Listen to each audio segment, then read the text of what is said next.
Պատկերացրեք մի դատախազ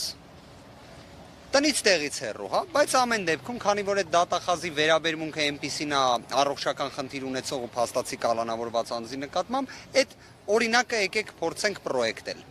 Դիմում է բժշկի 5:30, բավականին ծանր վիճակով հայտնվել է հիվանդանոցում, բժիշկը սկսում է վիրահատել իրան, մեկ է նայում է ժամին 6:02, ասում է գիտես ինչ, ես գնում եմ։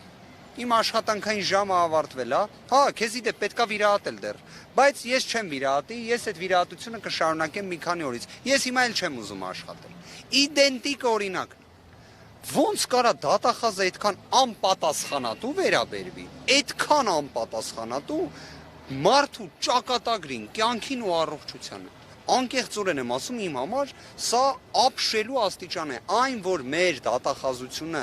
2018-ից առնվազն կարանք ելակետ վերցնենք, անգերազանցելի բարձրունքներ է սահմանում ապօրինության, մարդու իրավունքների նկատմամբ անհարգանքի, դա փաստ է, բայց այս մակարդակի ես զարմացած եմ, որ ես իսկապես պետք է ասեմ, որ հատուկ քննչական ծառայությունը եւս նման պրակտիկա ցուցաբերած ավելի պարկեշտ է իրեն դրսևորում, քան դատախազությունը, ու ես կարծում եմ ստեղ նաեւ կոնկրետ դատախազ Ազատ Մարգարյանի վարքագիծն է։ Ես չգիտեմ, կարող է ժամանակին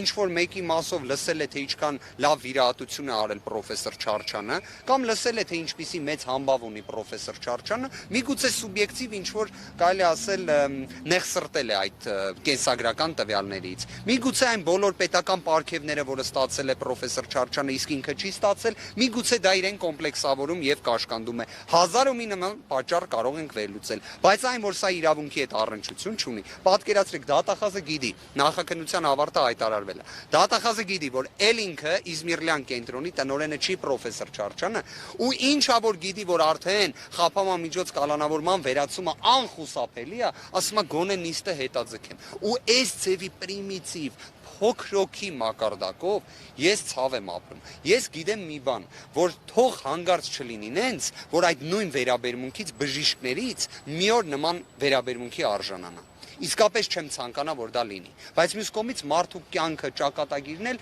ի վերջո տենց բան կա, չէ, բումերանգի էֆեկտ է ունենում, էլի բոլոր դեպքերում։ Ամեն դեպքում դա նաև աստվածաշնչյան գաղափար է, որ վարվիր մարդկանց հետ այնպես, ինչպես կուզենաս վարվեն քո հետ։ Սա բոլոր դեպքերում։ Շաբթի եւ ոչ երկուշաբթի։ Վերաքննիչ քրեական դատարանի պրակտիկան, ի տարբերություն առաջին ատյանում գործերի քննության պրակտիկայի, այնպիսին է, որ աշխատանքային օրերն է։ Դուք գիտեք, որ երկուշաբթի օրը սահմանադրության օրն է, իհարկե սահմանադրության օրը փաստորեն նշելու ենք սահմանության այդքան խախտումները տեսնելու պայմաններում, բայց բոլոր դեպքերում ոչ աշխատանքային օրը, առաջին իսկ աշխատանքային օրը նշանակեց դատավորի վարքագծի հետ կապված մենք այս պայն մտահոգություն, պարոն Ալեքսանյան, կարծես որպես այդպեսին չունենք արձանագրել, որ դատարանը շատ օբյեկտիվ, շատ անաչառ բողոքի քննություն էր իրականացնում։ Իմ մոտ նույնիսկ տպավորություն էր, որ երևի թե այդ նոր հանգամանքների, նաև նոր իրողությունների, նաև առաջին ատյանի դատարանի խոցելի հատվածները նույն պարոն Ալեքսանյանը դրա վրա առավելապես կենտրոնացավ։ Կարծես թե այդ ընթացքից դատախազը հասկանալով, որ էլ հակափաստարկներ առհասարակ չի կարող ունենա, որոշեց դիմի նման հնարքի, որը ելի եմ ասում պետական, կարծես թե փոխգնդապետի ուսադիր կրող մարդու համար դուք կպատկերացնեք, որ տենց վարքագիծ պետքա լինի։ Այդ դուք պատկերացնեք դատախազները այդպեսին պետք է լինեն։ Ես կարամ ասեմ, որ թե երբ ես էի ուսանող, թե երբ ես դասախոս էի ուսանում, երբեք դաստախազին այդ կեցվածքով ոչ կներկայացնեի, ոչ էլ թույլ կտայի իմ ուսանողը պատկերացնել, կամ որ ես էի ուսանող, հաստատ այսպիսի դատախազ չենք պատկերացրել։